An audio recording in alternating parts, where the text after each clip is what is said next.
Now Marcus, you have a collection of cars here. Yeah, it's our Connacht Veteran Vintage Club pre-13 line run. It's a pre-war run. So there's cars here from all over the country, from Mayo, Cork, Waterford, Dublin, Kildare, and some from Fermanagh, Sligo as well. So. Are they mostly imports or were they owned by Irish people? There'll be a few imports here now, but a lot of them are Irish cars. So That's would have been Irish owned originally, yeah? Originally, yeah. Okay.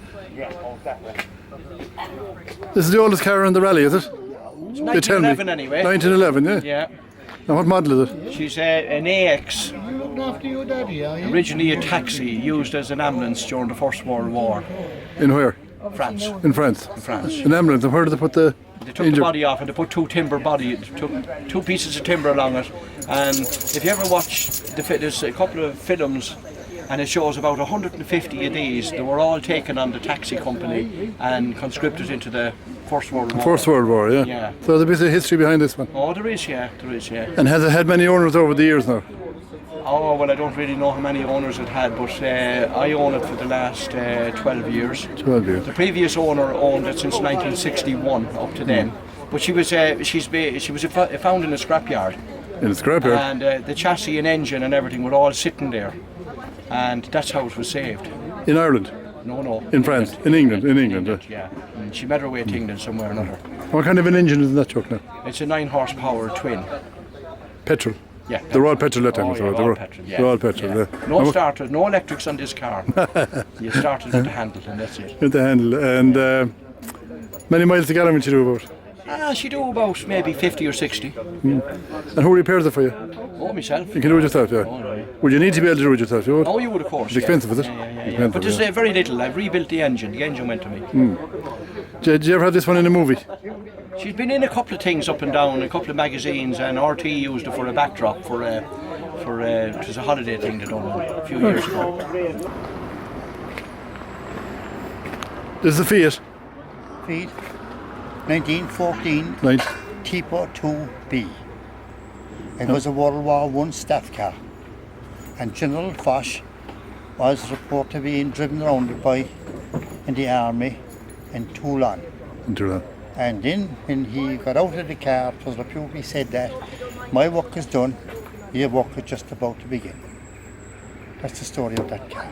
And how did you get your hands on it? A friend of mine, Mike Worthington Williams, he's an historian with an automobile, and it was in a private collection in Paris, and he rang me up and said, "You have the pictures now, do you have it?" Would I be interested in Bonham's was sell it, and it didn't reach the reserve, and he rang me.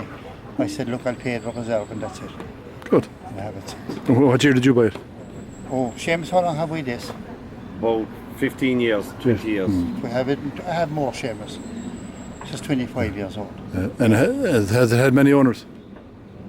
Or do you know? I don't know. Does the book come with it? That book? No. The original first day registration is still on the back, and I have the first day registration book. There's much maintenance in these cars, no? A little. If you keep what else are water, oil, and air. Three most important things. It's a lesson for us all, isn't it? Oil, number one, water, two, and make sure you have your tyres pumped. We put 50 psi pressure. I use a Castle XXL 40, and we use the water. Then we use make sure there's antifreeze, which is important. You could forget, and it's easy. After all your effort, you could lose an engine. Is there much of a market for these cars nowadays? Well, it's a case of finding a fool bigger than the fool that has it.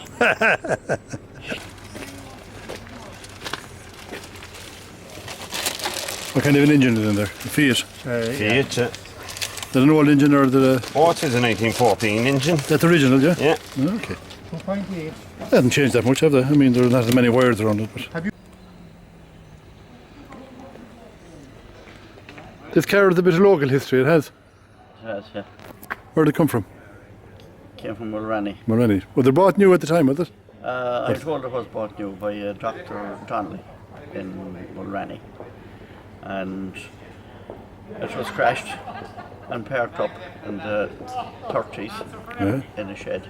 And I think Liam Fahey from Westport was the man that took it out of the shed. And he had it for a while, and then Jimmy Duffy got the car, and Jimmy Duffy restored the car. He spent a lot of years and a lot of time at it. And where was the shed? The shed was in Mulranny. In Mulranny. In Mulranny, yeah, in the village, just down the road from Minish House. I showed the shed now. Is it across the road from Minish House? There were sheds over there, yeah? Yes, on the other side Two, of the road. right across the road, I know the sheds, yeah.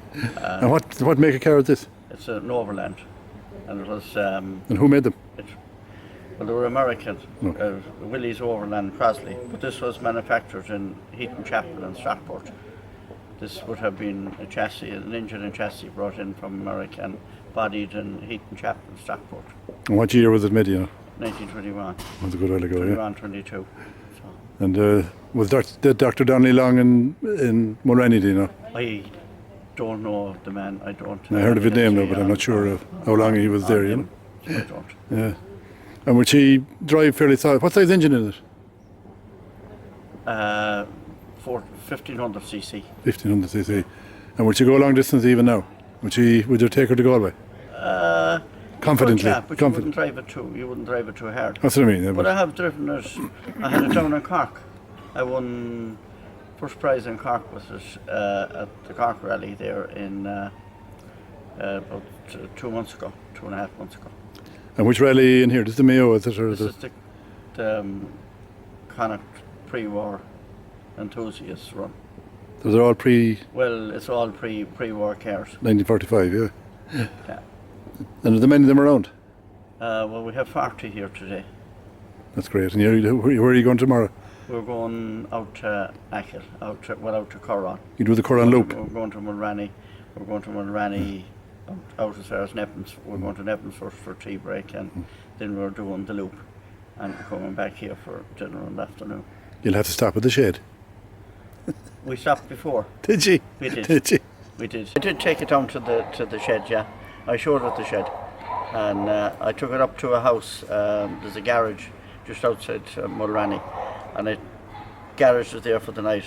And the man at the garage says that it was his grandmother remembers the car, and she was in her 90s, in her late 90s, and they said they were bringing her to have a look at the car in the morning. I left it in their garage for the night, and he said that she remembered the car back in the 20s. So what's the story on this car? You bought this car? I bought this car in 1970. 1970, Yes. yeah? For £15. £15. And where did you buy it? I bought it in Thornton Heath in Surrey, in England. Okay. Yeah. And the wife was impressed, was she? She wasn't impressed at all, but I had to. Money was tight at the time, to be spending money on a car like this was just. But £15 wasn't an awful lot at the time, was it? It's a couple of weeks' wages, 2 weeks' wages, maybe, was it? Well, So what kind of a car is it anyway? it's an Austin 7. An Austin, this. And was this the original Austin 7, or were the ones before that? Well, you did see a earlier one there. Okay, and They go back to 1922. oh, did they? They were started in That's 19. when the first of them came out, yeah. And what size engine is in that one? It's an Austin 7, a 750 engine. 750. And when this one was built, made when do you think? What year is this one? 1936. 30, so oh, it's an old one, yeah, isn't it? Yeah, it is. And who do you know who bought it originally? Have you a history of it, or? No, and I bought it off this chap. And he was Stewart, R.F. Stewart. Stuart. He was an Englishman, yeah. An Englishman, yeah. So I don't know who had it before that. And did you buy it for work or for pleasure? Oh, But collected. For pleasure. Collected. Afraid to tell the wife I paid 15 quid for it. Hey, look. They were still in command that time, the women. She left me sense, you know, over that. They bought in 1970s. There's a great receipt you put the man put the English stamping on the side. So what have we got here? The 1929 Austin 7. Some people call them a top hat, others say they're the RK.